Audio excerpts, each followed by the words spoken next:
귀한 분 바로 인사를 드리겠습니다. 자, 서강대학교 경제대학원 김영익 교수님 모셨습니다. 어서 오십시오. 안녕하십니까. 예, 안녕하십니까. 네. 와, 연예인 볼 때 이런 느낌일까요? 아, 무슨 네. 말씀을 밖에 이렇게 네. TV에서만 유튜브에서만 뵙다가 이렇게 네. 직접 뵈니까 너무 반갑습니다, 교수님. 좀 평범한 사람입니다. 아, 이렇게 또 저는 15년 만에 뵀습니다. 15년이요? 네, 교수님은 저를 어떤- 부르시면 저는 대학교 때 네. 그때 하라데트 계셨을 예, 예. 때 세미나를 했을 때 제가 처음 본 애널리스트 선생님이죠. 아, 그러시구나. 예, 그때 부사장님으로 계셨을 때. 아. 그래서 나온다 하시길래 저번에 나오셨을 때 제가 네. 이제 안 했잖아요. 네. 아 다시 한번 오실까 했었는데 드디어 이제 15년 만에 뵀습니다. 소회가 어떠신가요? 굉장히 진짜 아까 연예인 보는 느낌이시고 아, 이 무슨 말씀이에요? 사실 교수님 때문에 어떻게 보면 제가 증권업종에 온 진짜요? 그때 제가 주식 동아리를 하고 있었는데 아. 그때 굉장히 그때- 감회가 남다릅니다. 네. 저 한 학생이 예, 학생이었습니다. 예. 저는. 한 학생이 대학 다녔었는데 네. 책을 한 권 써가지고 왔어요. 책을요? 예, 그 학생이 그래가지고- 이 학생 맞을까요? 저 아니에요. 아니죠? 그렇죠. 교수님? 열심히 공부했을 것 같은데. 그리고 저한테 네. 그 추천사를 써달라고 해가지고 오. 추천사 써주고 네. 나중에 결혼할 때 주례까지 써줬었습니다. 아, 다른 학생이군요. 네. 아마 그처럼 그 당시 열심히 예. 아. 이 과장님도 예. 공부하셨을 것 같아요. 와, 정말 이렇게 누군가를 보고 나서 그분을 뭔가 이렇게 멘토 삼아서 이렇게 간다는 게 참 쉽지 않은데 대단하시네요, 두 네. 분. 네. 자, 교수님 일단 제가 교수님에 대해서 이제 좀 사전 조사를 또 하지 않습니까? 예. 근데 하다 보니까는 별명이 좀 어둡더라고요. 닥터 둠이란 별명을 갖고 계시던데 어떻게 생각하세요? 이 별칭? 아, 제가 뭐 2007년 글로벌 금융위기 온다, 2019년에 또 주가 폭락한다, 예. 2020년 뭐 이런 뭐 몇 번 맞춰가지고 닥터 둠이라고 부른 것 같은데요. 예, 그런데 제가 1988년에 증권회사 들어갔는데 네. 2006년까지는 한국의 최고의 낙관론자였어요. 오. 그래서 큰 기관에서 뭐 애널리스트를 토론시킬 때 네. 저를 낙관론자로 불렀었고 뭐 다른 분들을 비관론자로 불렀거든요. 근데 2017년부터 미국서 그 글로벌 금융위기 온다. 뭐 그래가지고 좀 제가 예상한 것보다 뒤늦게 왔습니다만은 그 이후로 언론이 저를 닥터 둠이라고 부르기 시작했습니다. 아, 요즘에 사실 닥터 스트레인지가 유명한데 예, 닥터 스트레인지 뭔가 이렇게 바뀔 여지는 전혀 없으세요? 저 바뀌었으면 좋겠고요. 아, 아니 저는 아직은 아니네요. 그냥 제가 보는 데이터에서 네. 데이터가 좋게 나오면 좋게 이야기하고 데이터가 나쁘면 나쁘게 이야기할 뿐입니다. 알겠습니다. 자, 그럼 그 데이터 중에 하나 어제 굉장한 데이터가 나왔습니다. 예. 자, 위기론을 많이 펼쳐 오셨는데 교수님 주장이 또 방증이 되는 순간일까요? 일단 어제 저녁에 많은 분들이 정말 이 4월 CPI를 예. 많이 기다리셨을 것 같아요. 저도 잠을 안 자고 계속 체크를 하고 있었는데 일단 팩트는 4월 CPI가 8.3%로 예, 예. 발표가 됐는데 지난달에 비해서는 0.2%가 낮았지만 시장의 컨센에 비해서는 0.2%가 높게 나왔습니다. 예. 사실 근원 CPI도 수치는 다르지만 결은 비슷한 것 같아요. 예, 예, 교수님은 혹시 예상을 하셨습니까? 예. 저는 미국 물가를 예측하는 모델을 가지고 있었는데 8.4%가 나왔었어요. 정확하게요? 8.4%. 아, 8.4. 예, 예. 그때 예. 8.3 나왔으니까 제가 가지고 있는 모델보다 좀 낮네요. 낮게 나왔죠. 예, 그런데 앞으로가 문제인데요. 뭐 어제 그 저녁에 이 데이터 나오자마자 또 모델에 이 데이터 넣어가지고 수정해 보니까 네. 5월 달에는 7.8% 정도 나오고요. 네. 네. 그 다음에 연말 가면은 4% 중반쯤으로 나오고 있습니다. 그래서 물가 상승률 보면은 피크아웃은 했다. 네. 근데 미국에서 제시하는 이제 걔네 컨센이 대략 3% 정도 아닌가요? 미국이 올해 인플레를 3%까지 잡겠다. 그거는 거의 불가능한 일이죠. 불가능하다. 올해 연간으로는 5%가 좀 넘을 거예요. 예. 왜냐하면은 지금 상반기가 너무 높은 수준이니까. 근데 사실 어제 이제 네. 나왔던 것 중에서 뭐 항공료에 대한 인플레 이런 건 사실 리오프닝 효과로 봐야 되는 거 아닙니까? 예, 리오프닝 효과도 있고요. 예, 그다음에 어제 그 물가가 많이 오른 것은 미국 소비자 물가에서 주거비가 한 3분의 1 차지하고 있지 않습니까? 그러니까요. 이 집값이 너무 많이 올랐어요. 실제로 제가 예. 미국에서 이제 근무하고 있는 친구가 있는데 예. 들어보니까 한 달에 집값이 페이의 3분의 1, 정확하게 한 30% 조금 예. 넘는 비중을 차지하고 있는데 그게 진짜로 반영이 돼서 물가가 나온 거. 예, 그런가요? 그렇습니다. 그래서 여기서 물가가 많이 올랐는데 네. 근데 앞으로는 저는 집값이 떨어지리라 보고 있거든요. 네. 예, 그래서 이쪽에서도 물가 상승률이 갈수록 좀 둔화되리라 보고 있습니다. 음. 그럼 물가 상승률이 이렇게 둔화된다고 기대되는데 그러면 왜 이렇게 나스닥 중심으로 주가가 많이 떨어졌느냐? 네. 물가 우선은 높으니까 금리를 더 올릴 수밖에 없고요. 그렇죠. 지금 미국 경기가 1사분기 마이너스 1.4% 성장했거든요. 물론 수입이 많이 증가해서 마이너스 성장했지만은 좀 경기가 많이 둔화되고 있어요. 특히 그 FOMC 끝나고 그날은 주가 올랐는데 그 다음 날 폭락했지 않습니까? 네. 그 다음 날 어떤 데이터가 발표됐냐면은 미국의 노동 생산성하고 단위 노동 비용이란 이런 데이터가 발표됐어요. 네. 그런데 노동 생산성은 전분기 대비 거의 8% 감소해 버렸는데요. 예. 이 비용은 11% 올라 그러니까 버렸거든요. 임금이 올랐다는 거죠. 예, 임금이 오르고 생산성은 줄어드니까 이거 아주 나쁜 거죠. 그렇죠. 기업 측면에서 보면은 사람은 줄었는데 예, 비용은 올라갔는데 생산성이 낮아져 예. 버렸다는 거죠. 예, 그래서 앞으로 경기 둔화가 지금은 계속 그 인플레 문제, 금리 인상 문제 이런 것들이 시장에 하도지만은 저는 앞으로 갈수록 경기 둔화가 시장에 더 많이 반영되리라 보고 있습니다. 그러니까 이게 풍선 효과라고 할까요? 예. 사실 저희가 어제 이 과장님도 기대하셨던 바는 유가가 조금 떨어졌고 예. 여기에 있어서 중고차 인덱스도 조금 떨어졌기 때문에 소비자 물가 지수에 반영이 돼서 좀 낮게 나오지 않을까 했는데 오늘 교수님 설명 들어보면은 이게 당장 이제 주거비 같은 경우는 내려갈 수 있지만 네. 반대로 여기가 눌렀을 때 임금이 올라가가지고 예. 소비자 물가 지수가 완화되는 거는 좀 시간이 걸릴 것이다 이렇게 예. 보시는 거잖아요. 예, 물가가 좀 빨리 떨어졌으면 좋겠는데 서서히 좀 떨어질 것 같고요. 그러니까 어쩔 수 없이 올해 뭐 연간 물가 상승률이 5%를 넘을 것이기 때문에 네.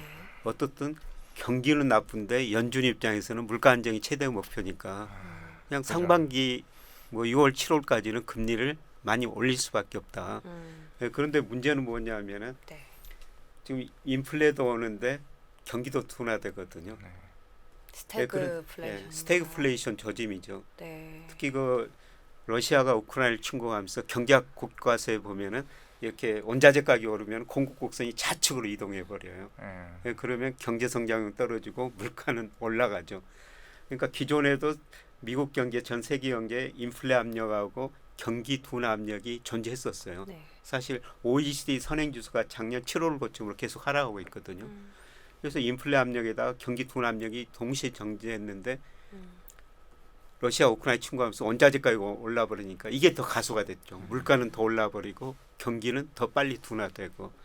근데 어떻든 연준의 입장에서는 경기는 둔화되는데 물가는 오르니까 금리를 인상할 수밖에 없죠. 네. 그 금리 인상하면은 시차를 두고 소비하고 투자가 줄어들 수 있으니까 경제 성장은 더 떨어질 수밖에 없죠. 그래서 지금까지는 주식시장에 뭐 계속 인플레, 금리 인상 이런 문제가 됐습니다만은 저는 하반기 후반으로 갈수록 금리 인상은 많이 못한다. 왜냐하면 경기가 나빠지기 때문에. 그래서 주식시장이 지금 경기 둔화를 서서히 반영하고 있는 것 같습니다. 자, 그러면 그에 대한 둔화 사이클은 어느 정도까지 보시는 거예요? 보니까 최근에 언론에서도 교수님께서는 한 내년은 심각한 공포 극락이 온다고 얘기를 하셨는데 아래 공포인가요? 네, 최근 한 열간지 예. 많이 보는 열간지에서 인터뷰하자고 그랬었는데요. 네. 그래서 뭐 어둡게 보기는 봤죠. 그래서 마지막 최악의 상황이 뭐냐? 예. 최악의 상황은 공황일 수도 있다. 근데 그게 이제 제목으로 예, 나와가지고. 그러니까요. 그런데 제가 보기에는 예. 2008년, 2020년 세계 경제가 위기를 굉장히 빨리 극복했거든요. 그죠. 근데 이때 정부가 돈을 많이 쓰다 보니까 정부가 부실해졌고, 그 다음에 저금리 정책을 쓰다 보니까 가계 기업 부채가 늘어났거든요. 예, 그리고 부채가 많고 자산가의 거품이 발생했어요. 특히 미국 시장에. 채권 시장 우선 거품이 발생했죠. 미 국채 수익률이 2020년 상반기에 0.53%까지 떨어졌거든요. 진짜요? 10년짜리가. 근데 그게 최근에 3.1%까지 올랐으니까 네. 몇 채권 배인가? 가격에 엄청난 거품이 발생했다가 채권에는 거품이 거의 다 붕괴됐죠. 저는 미국 10년 국채 수익률은 거의 정점에 와 있다고 생각하고 있습니다. 예, 그래서 지금은 채권 투자라고 그렇게 권유하고 있는데요. 채권 시장의 거품이 붕괴되고 지금 주식 시장의 거품이 붕괴되는 과정이에요. 주식 시장도 제가 보기에는 역사상 가장 큰 거품이 발생했거든요. 네. 대표적으로 버핏 지수라고 그러는데 미국 전체 주식시장 시가총액이 작년 4분기 GDP에서 차지하는 비율이 334%였어요. 이게 2000년 IT 거품 붕괴 직전에 210%였거든요. 지난 10년이 180%였어요. 지금 주식시장에서 거품이 붕괴되는 과정이다. 그래서 나스닥이 먼저 붕괴되고 있고, 그 다음에 S&P, 다우지수, 뭐 같이 저는 붕괴되는 과정이라고 보고 있거든요. 그 다음에 조만간 저는 미국 집값이 지금 거품이 발생했다고 보고 있고요. 부동산이요. 이 집값의 거품이 붕괴되는 과정이 전개되고 있다. 미국 집값이 정말 많이 올랐어요. 뭐 케이스 실러 20대 도시 집값을 보면요, 사실 거의 수직으로 올랐거든요. 2012년 3월부터 올 2월까지 데이터가 발표됐는데 네. 119%는 올랐습니다. 2배 이상 올랐어요. 그러니까 2008년 미국의 글로벌 금융위기가 왜 왔냐? 그때 2006년에 집값이 폭등했지 않습니까? 그 집값이 2007년 들어가지고 폭락하면서 금융위기 원인이 됐었거든요. 근데 그때보다도 모든 지표로 보면은 미국 집값의 거품이 심각하다는 겁니다. 근데 우리가 예. 이 버블이 예. 붕괴되기 전에는 모른다고 하더라고요. 이렇게 모르죠. 모두가 알고 있으면 버블이 예. 무너지지 않는다라는 말씀들을 많이 하시던데 그런 부분은 어떻게 해석하세요? 거품이라는 게 붕괴되고 나서야 알 수가 있죠.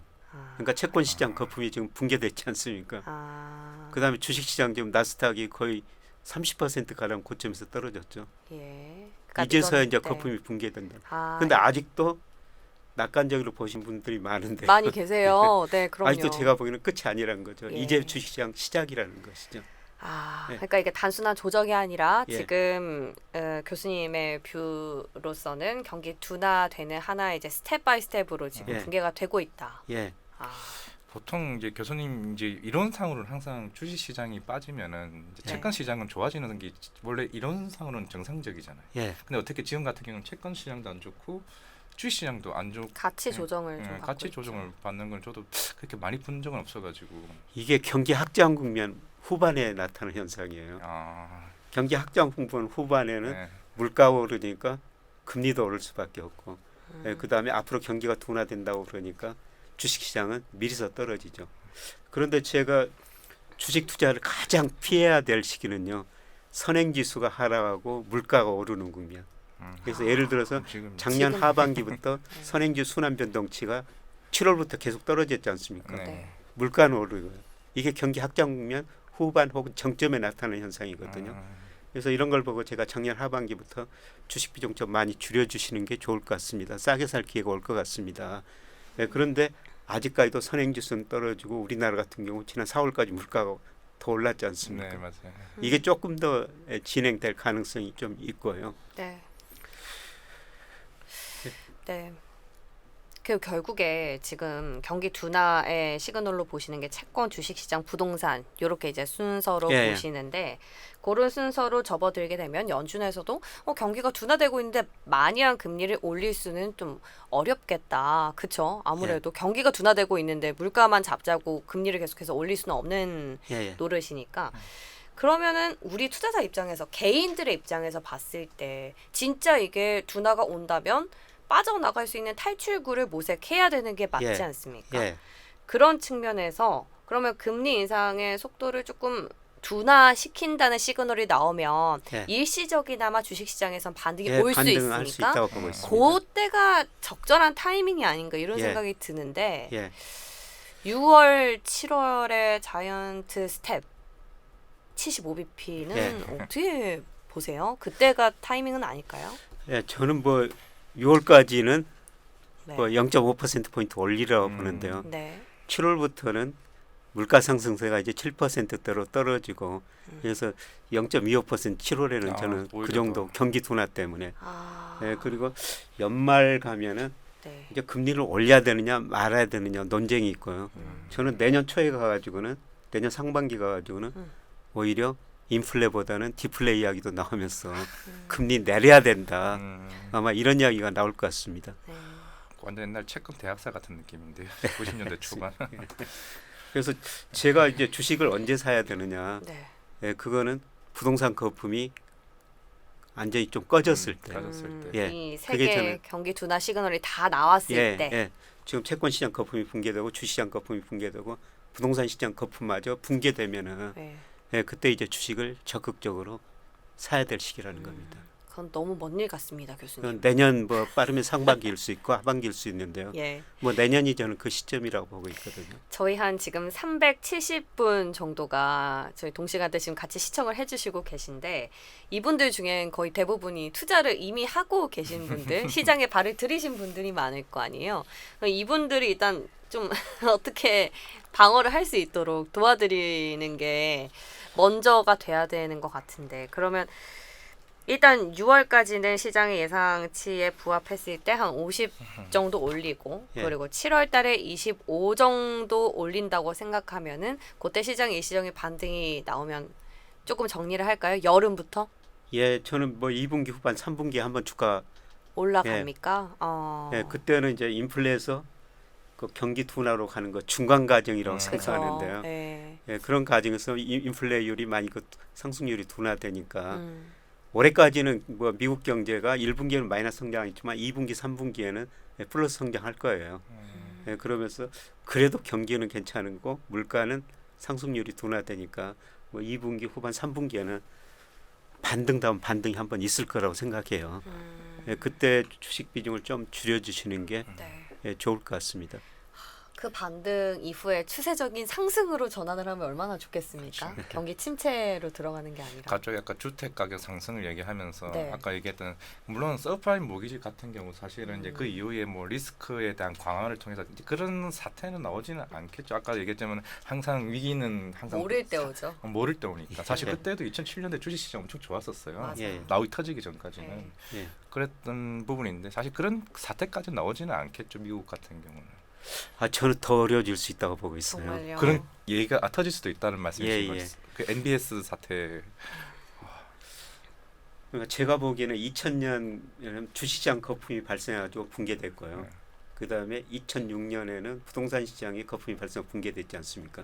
근데 지금은 두 가지가 다 거품이고 두 가지가 다 붕괴되는 과정이라는 것이죠. 근데 그때보다도 다행스러운 거는 미국 소비자 부채가 훨씬 낮아요. 예를 들어서 그렇죠. 2007년 무렵에 미국 가계 부채가 가처분 소득의 한 130% 정도 됐거든요. 근데 최근에 107%가 가계는 더 좋아졌는데요. 기업은 그때보다 훨씬 더 부채가 많습니다. 그래서 미국 기업 부채는 뭐 좋은 기업만 이야기하다 보니까 이야기가 안 되는데요. 그렇죠. 미국 기업 부채에 보면은 미국 기업들의 회사채를 얼마나 발행했느냐, 그다음에 금융회사에서 얼마나 발행했느냐, 이게 GDP 대비 50% 정도 되거든요. 물론 미국이 직접 금융시장이 발전돼가지고 뭐 다른 나라보다는 낮아요. 근데 역사적으로 장기 평균 보면은 GDP 대비 기업 부채가 39%거든요. 그 50%, 49% 후반 가면은 그대로 미국 경제가 굉장히 어려워졌습니다. 그래서 뭐 기업도 굉장히 그 차별화는 됐지만은 저는 이번 충격이 2008년보다도 더 심각할 수가 있다. 만약에 버블이 예. 터지면요. 예. 그런데 문제는 뭐냐면은 그때는 정책 수단이 있었거든요. 음. 정부가 돈을 쓰고 금리 내리고 돈을 풀 수단이 있었어요. 네. 예, 그런데 미국 연방정부 부채가 GDP 대 130%. 물론 위기가 오면은 미국 정부가 돈을 더 쓸 겁니다. 부채가 많으니까 더 쓸 여지가 없고요. 예, 그 다음에 금리 지금 올린다고 해봤자 많이 못 올리고, 예, 그 다음에 금리를 내려도 소비 투자가 별로 안 늘어날 거라는 거죠. 그래서 제가 생각하기에는 어쩌면은 2008년 충격보다 더 클 수가 있다. 예. 뭐 지금 채팅창에서 난리가 났습니다. 아침에 출근하다가 지금 놀랐어요. 다. 대공황급 미국은 지금 대공황급 폭락이 온다고 하던데 이게 사실인가 봅니다, 교수님. 뭐 그리고 뭐 CPI 이후에 호재가 있는지도 궁금하고요. 뭐 반등 타이밍도 잘 봐야겠습니다. 4월 바닥론은 틀렸네요. 뭐 여러 가지 지금 갑론을박이 펼쳐지고 있네요. 네. 근데 우리가 지금 있는 상황에서 어쨌든 탈출구를 모색한다라는 게 가장 중요하잖아요. 지금 네. 닥쳤는데 두려워만 하고 있을 수는 없습니다. 그런 기조에서 봤을 때 최근에도 매크로 지표 중에 하나가 원달러 환율, 예. 강달러가 예. 지속되고 있다는 건데 요거에서 우리가 좀 힌트를 찾아서 수출 기업들을 보유하고 계신다면 그런 투자자분들은 조금 빨리 빠질 수 있는 그런 매력이 좀 있지 않아요? 예. 근데 우리 통화가 달러에 대해서만 강세를 보이는 것이지 네. 유로와 우리 통화보다 더 떨어졌거든요. 예. 엔화는 우리 가치보다 그렇죠. 더 많이 네. 떨어졌죠. 위안화도 뭐 이하나도 지금 같이 네. 떨어지고 있고 그래서 환율이 수출에 미치는 영향은 크지 않고요. 예, 그리고 더욱 중요한 거는 네. 뭐 세계 수요가 갈수록 좀 둔화될 거라는 겁니다. 예, 그런데 제가 4월에 좀 주식을 사라 5월에 반등할 것이다 이렇게 말씀을 드렸는데 지금 5월 떨어져가지고 저도 참 드릴 말씀이 없습니다만은 예, 그런데 5월 중순 이후 저는 반등하리라고 보고 있습니다. 예, 제가 우리나라 주가를 전망할 때 주로 여러 가지 지표가 있는데 일평균 수출 금액 가지고 네. 예, 주가를 전망하거든요. 근데 일평균 수출이 주가하고 상관계수 코스피가 0.85 정도 돼요. 예, 그런데 4월보다는 5월이 좀 금액 수준은 좀 증가할 것이다 이렇게 전망했는데요. 예, 그런데 제가 5월 달에 일평균 수출 금액이 작년 동월 비해서 한 10% 증가할 것이다. 이렇게 전망했는데 어제 맞아요. 10일까지 발표했는데 맞습니다. 8.9% 증가했더라고요. 그런데 10% 증가했다고 가정했을 때 적정 코스피가 2,770 정도 나와요. 그런데 8.9%를 넣어보니까 한 2,730 정도로 예, 적정 주가가 그렇게 나오거든요. 네. 저는 물론 꼭 거기에 주가가 가는 것은 아닙니다만은 거기에 접근해 가리라고 보고 있거든요. 예, 그래서 아마 이번 달 중순 이후에 네. 주가가 지금 저평가되어 있기 때문에 반등하면서 뭐 2,730까지는 가리라고 보고 있습니다. 근데 지금 보니까 730. 무역 수지가 2월 달에 한번 흑자를 냈고 예. 제가 알기로는 한 3개월 연속 거의 2개월 연속 적자였던 예, 것 적자죠. 같았는데 예. 그러면 5월 달에도 무역 수지가 적자가 나오게 되면 시장이 더 충격 아닌가요? 사실 5월 달에는 좀 개선된다는 얘기가 많았었거든요. 예. 근데 무역 수지 적자니까 예. 돈이 빠져나가죠. 근데 예. 우리가 경상수지는 계속 흑자가 나오고 예. 있거든요. 물론 4월 달에는 경상수지가 일시적으로 적자 날 수가 있어요. 그런데 3월께 그저께 발표됐는데 67억 달러. 예. 뭐 작년보다는 조금 줄어들었어요. 그런데 우리나라가 경상수지 흑자 내용을 보면은 그 투자소득 수지에서 계속 흑자가 나고 있어요. 그러니까 우리가 97년에 외환위기 이후 경상수지 흑자가 굉장히 많이 났지 않습니까? 그 돈 가지고 우리가 해외 직접 투자하고 사학개미라고 이해한 것처럼 해외 증권 투자, 채권, 주식을 많이 샀거든요. 그러다 보니까 이자 소득이 계속 들어오고 있고 배당 소득이 계속 들어오고 있거든요. 그러니까 경상수지가 흑자라는 것은 무역수지 적자에서 돈이 빠져나갈 수 있지만 경상수지 흑자 나니까 돈은 계속 들어온다는 겁니다. 그래서 이런 측면에서 아까 환율 제가 다른 데로 환율 물어봤는데 다른 데로 좀 방향이 네. 했는데 일시적으로 환율이가 1,300원까지 갈 수는 있어요. 예, 그런데 저는 3월달 미국 무역수지 통계 보면서 정말 깜짝 놀랐어요. 3월에 미국 무역수지 적자가 1,098억 달러였어요. 역사상 월별로 보면 최고고요. 예, 그다음에 그 1월에서 3월까지 보니까 2,888억 달러. 작년 1, 3월보다도 무려 42%가 올랐어요. 이렇게 무역수지 적자가 늘어나는데 미국 달러 가치가 계속 오를 수가 있을 것인가? 아니라고 저는 생각하고 있거든요. 저는 조만간 달러 가치가 하락할 것이다. 그래서 원율이 일시적으로 1,300원 같지만은 저는 시간의 문제지. 뭐 연말쯤에는 1,200원에 접근해 가리라고 보고 있습니다. 그럼 결국에는 올해 5월 달에 금리 인상 이제 군통위가 5월 26일쯤으로 있는 예, 예. 걸로 알고 있는데 그러면 더 세게 올리게 된다면 환율에 대한 약간 그것도 있을 수 있을 것 같네요. 예. 뭐 세게는 못 올리라고 보고 있고요. 저는 또 그렇게. 한 뭐 2.25% 포인트. 우리나라도 좀 물가는 오르지만 우리 경기도 지금 계속 둔화되고 있거든요. 그렇죠. 뭐 적절한 조화를 이루리라고 보고 있는데 뭐 이번 달에도 한 0.25% 포인트. 예, 그러면 우리 기준금리가 1.75%가 되는 건데요. 그럼 결국에는 한국과 미국과의 금리 차이가 계속 이제 물론 이제 미국은 더 벌어지고 한국은 결국 따라가야 되는 거 아닌가요? 그렇게 되면? 저는 시간이 갈수록 예. 우리 금리가 미국 금리보다 더 낮아지리라고 보고 있어요. 음. 우리가 이제 볼 수 없는 세상이라고 좀 말씀을 드리고 싶은데요. 왜 그러냐면 금리를 결정하는 가장 중요한 요소가 네. 경제 성장률이에요. 네. 예, 그런데 우리 경제가 그 1980년부터 IMF가 세계 경제 성장 전망을 발표하고 있지만 2009년까지는 연평균 7% 성장했습니다. 세계가 3.4%, 세계 평균보다 2배 성장했죠. 그런데 2010년부터 작년까지는 세계 평균이 3.3, 우리 3.0.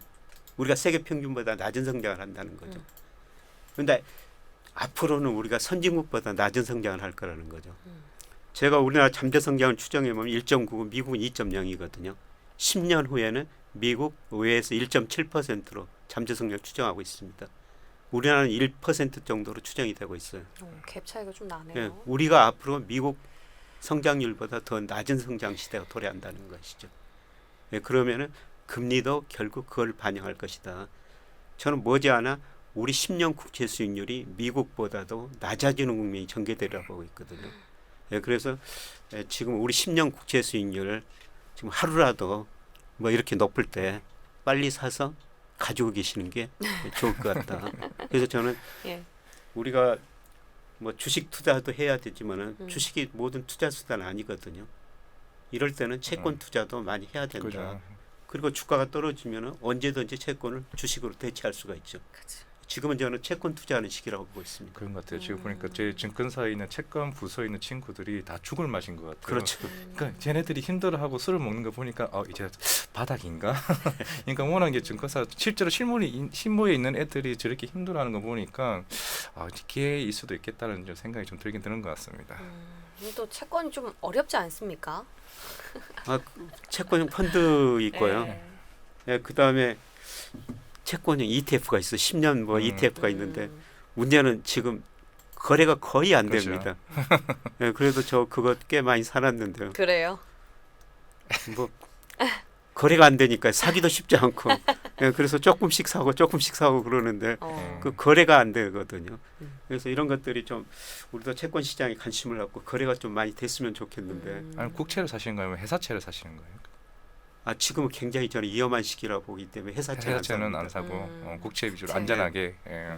근데 최근에 저 증권사에서 채권형 랩을 맡겨놨는데요. 네. 거기서 그 아주 신용 등급이 낮기 때문에 회사채를 사야죠. 그 회사가 지금 거의 부도나게 생겼어요. 아 진짜요? 그래가지고 수천만 원 날렸죠.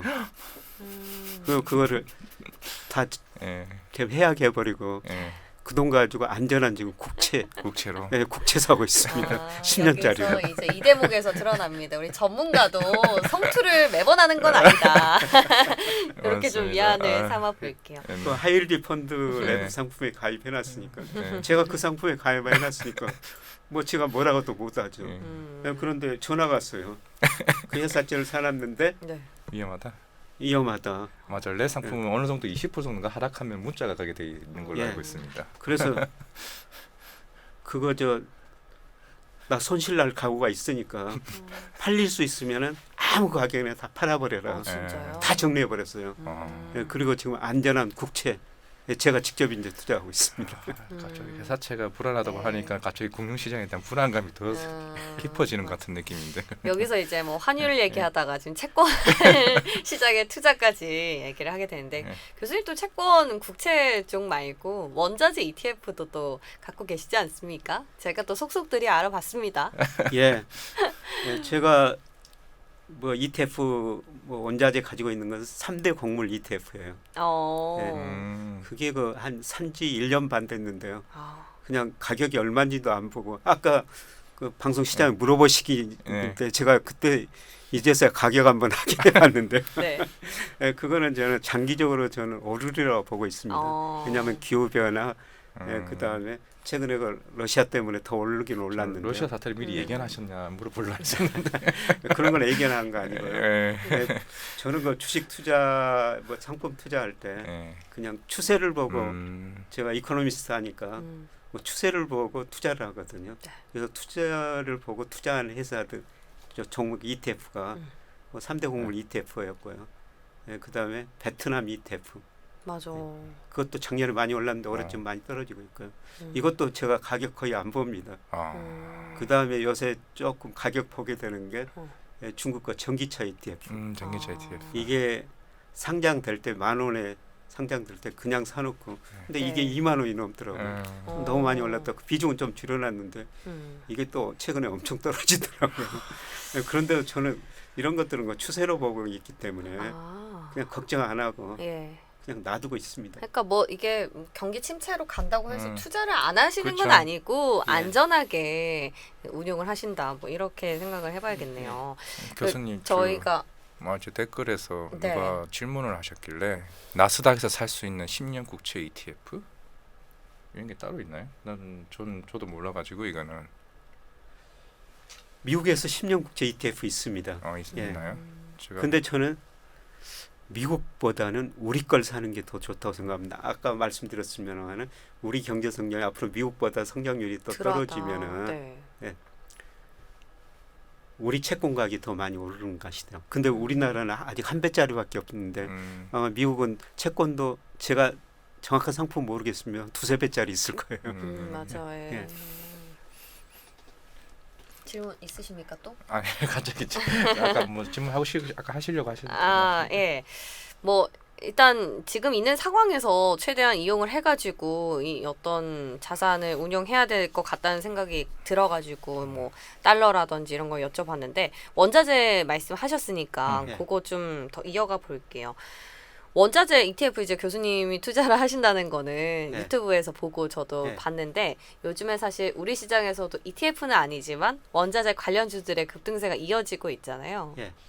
물론 주식시장에서 지금 반응을 하는 종목들을 보면은 테마성이 강하긴 한데 같은 결로 봐도 되겠습니까?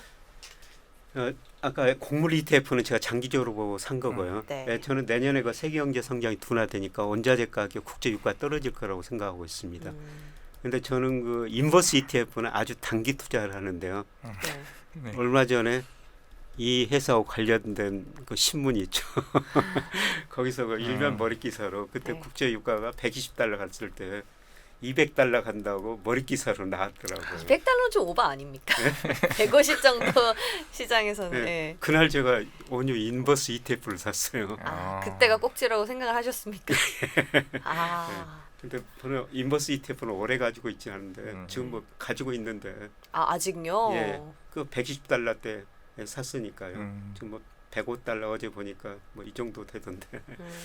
저는 유가가 글로벌 경쟁력의 경제에 비해서 지금 유가 수준이 너무 높다고 생각하거든요. 그래서 세계 경제 둔화되면은 결국 원유 수요도 줄어들 수밖에 없다. 그리고 국제 유가에 좀 많이 선행하는 게 우리 주가예요.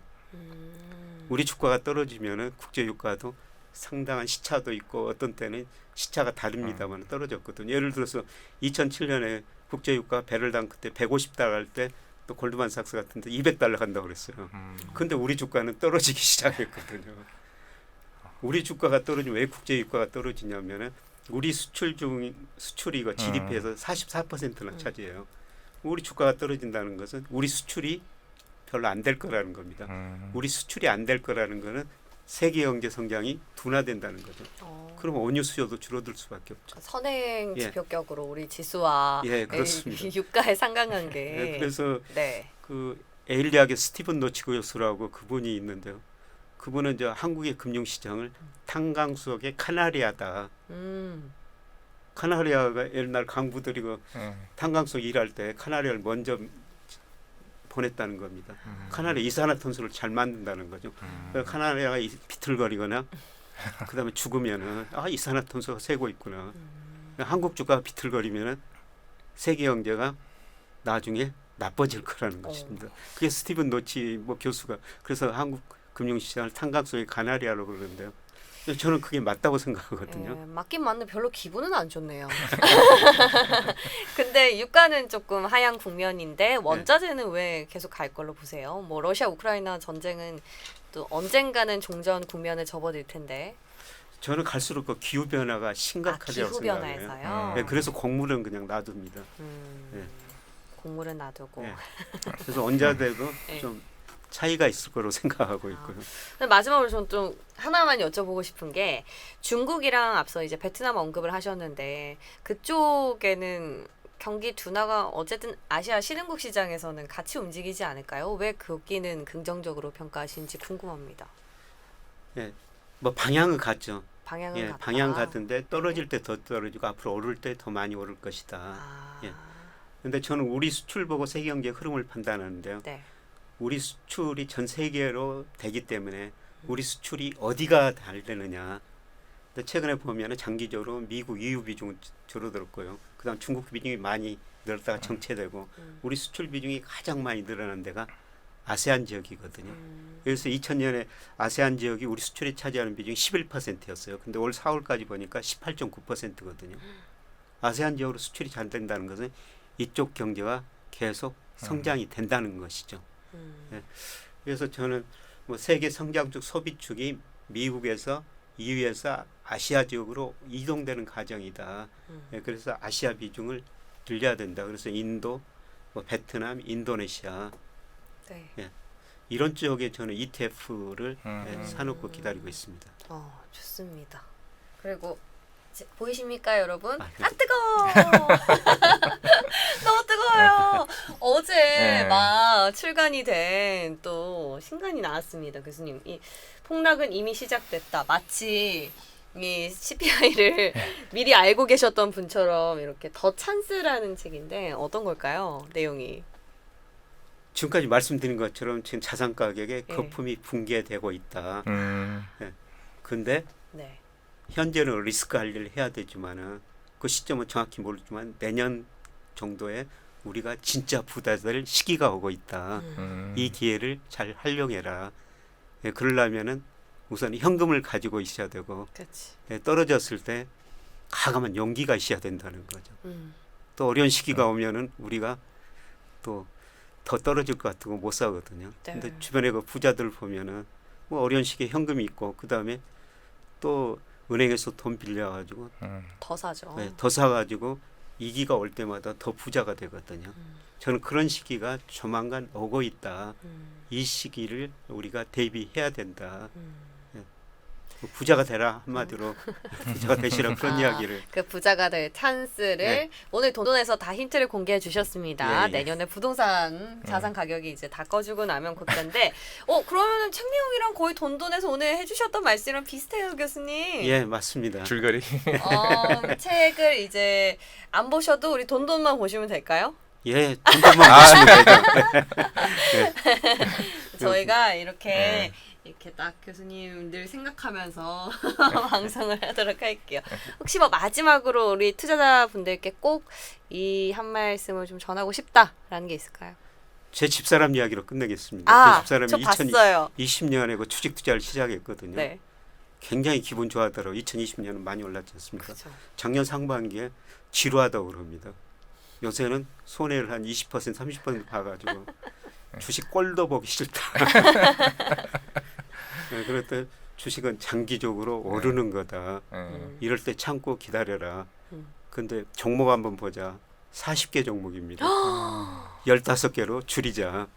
앞으로 그 경기 어려우면서 구조조정하면서 많은 기업들이 없어질 수도 있다. 그렇지. 좋은 기업만 남겨두자. 예, 그리고 앞으로 지금 저축은행에다가 좀 돈을 또 넣어놨더라고요.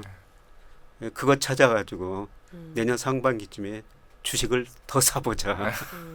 이런 이야기를 하고 있는데 네. 그게 뭐 일반 투자자분들에게 드리고 싶은 말씀입니다.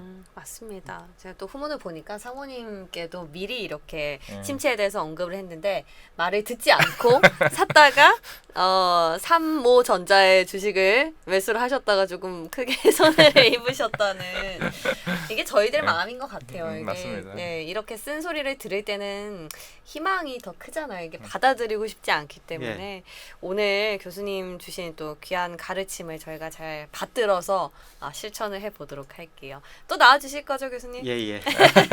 두 분이 너무 통찰력 있고 재밌게 진행해 주시고 아유, 감사합니다. 아유, 고맙습니다. 자, 오늘 귀한 말씀 고맙습니다. 네, 감사합니다.